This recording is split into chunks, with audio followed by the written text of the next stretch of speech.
ఈరోజు క్లాసులో వ్యవసాయ రంగం గురించి మరికొన్ని బిట్స్ తెలుసుకుందాము. భారతదేశంలో సహకార రంగం మొట్టమొదటి ఏ రంగంలో ప్రవేశపెట్టబడ్డం? వ్యవసాయ రంగం. నిర్దిష్ట ప్రాంతంలో ఉన్న జలవనరులను ఉమ్మడి కేంద్రంలో నిల్వ చేసి సద్వినియోగం చేసే పథకాన్ని ఏమంటారు? వాటర్ షెడ్ పథకం. నబార్డ్ ఏర్పాటుకు సిఫారసు చేసిన కమిటీ ఏది?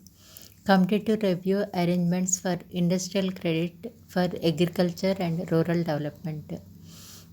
కృత్రిమ నీటిపారుదల ద్వారా సంవత్సరం అంతా పండించే పంటలను ఏమంటారు? జయాద్.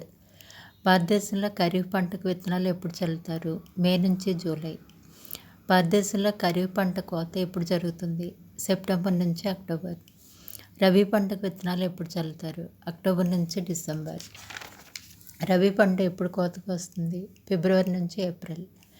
రైతులకు ప్రత్యేక క్రెడిట్ కార్డులను ఇచ్చిన మొట్టమొదటి రాష్ట్రం ఏది? రాజస్థాన్.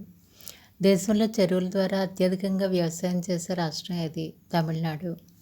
స్వాతంత్ర్యానంతరం ఏర్పరిచిన మొట్టమొదటి వ్యవసాయ సంస్కరణల కమిటీ అధ్యక్షుడు ఎవరు? కుమారప్ప. క్షేత్ర పరిమాణం, లాభదాయకత మధ్య సంబంధాన్ని గురించి తొలిసారి చర్చించిన ఆర్థికవేత్త ఎవరు? అమర్త్య సేన్.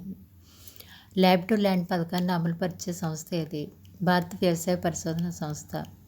సమగ్ర పంటల బీమా పథకం స్థానంలో 1999లో ప్రవేశపెట్టబడిన పథకం ఏది? రాష్ట్రీయ పథకం. రాష్ట్రీయ కృషి బీమా యోజన ప్రత్యేకత ఏది? భూమి పరిమాణంతో సంబంధం లేకుండా రైతులందరికీ వర్తించుట.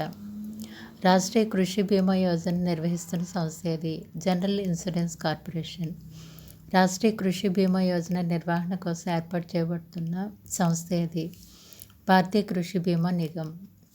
రైతులను రక్షించడం కోసం ప్రభుత్వం ఏర్పాటు చేసిన మార్కెట్ని ఏమంటారు? Regulated market.